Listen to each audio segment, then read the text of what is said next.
চায়ের সঙ্গে মিশিয়ে নিন এই জিনিস। ছুতে পারবে না সর্দি কাশি, হজম হবে খাবার, দূরে থাকবে আর্থ্রাইটিস। শুধু তাই নয়, দূরে পালাবে একাধিক রোগও। চা প্রায় সকলেরই রুটিনের একটি গুরুত্বপূর্ণ অংশ। এটি না পেলে দিন শুরু হতে চায় না অনেকের। কিন্তু জানেন কি, চায়ের সঙ্গে লবঙ্গ মিশিয়ে নিলে তা শরীরের একাধিক উপকার করতে পারে। প্রাকৃতিক শক্তিতে ভরপুর এই বিশেষ চায়ে রয়েছে manganese, vitamin K, fibre, iron, magnesium, calcium এবং প্রচুর পরিমাণে অ্যান্টিঅক্সিডেন্ট, যা ক্যান্সার রোগ দূরে রাখে। একাধিক কেস স্টাডি করে দেখা গেছে যে নিয়মিত 1 কাপ করে লবঙ্গ দিয়ে বানানো চা খেলে শরীরের ভেতরে অ্যান্টি ক্যান্সার প্রপার্টিজের পরিমাণ এত মাত্রায় বেড়ে যায় যে ক্যান্সার সেল জন্ম নেওয়ার আশঙ্কা কমে।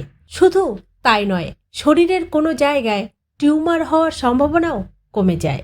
শীতে লবঙ্গ চা পান করলে শুধু সর্দি কাশির মতো সমস্যা থেকে মুক্তি পাওয়া যায় না, এর পাশাপাশি লবঙ্গ চা পানের আরও অনেক উপকারিতা রয়েছে। লবঙ্গ চা অ্যান্টিভাইরাস, অ্যান্টিমাইক্রোবিয়াল এবং অ্যান্টিসেপটিক বৈশিষ্ট্যে সমৃদ্ধ। এই বৈশিষ্ট্যগুলি সংক্রমণের বিরুদ্ধে লড়াই করে এবং সর্দি কাশি থেকে মুক্তি দেয়। যারা শুষ্ক বা কফযুক্ত কাশিতে ভুগছেন তাদের জন্য লবঙ্গ চা খুবই উপকারী। লবঙ্গে অ্যান্টিঅক্সিডেন্ট এবং অ্যান্টি ইনফ্লেমেটরি বৈশিষ্ট্য রয়েছে, যা শুকনো কাশি সারাতেও সাহায্য করে। লবঙ্গ চা পান করলে ত্বকের সমস্যা থেকে মুক্তি পাওয়া যায়।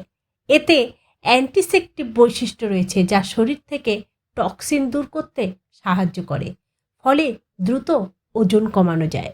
লবঙ্গ চায়ে উপস্থিত অ্যান্টি ইনফ্লেমেটরি প্রপার্টিজ আর্থ্রাইটিসের ব্যথা কমানোর পাশাপাশি হাড়ের রোগের প্রকোপ কমাতে বিশেষ ভূমিকা পালন করে থাকে।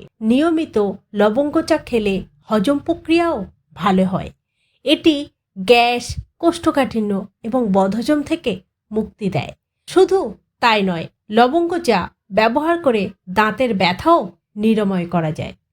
ভালো থাকুন, সুস্থ থাকুন, আর এমনই নতুন নতুন ভিডিও পেতে চ্যানেলটিকে সাবস্ক্রাইব করুন। ধন্যবাদ।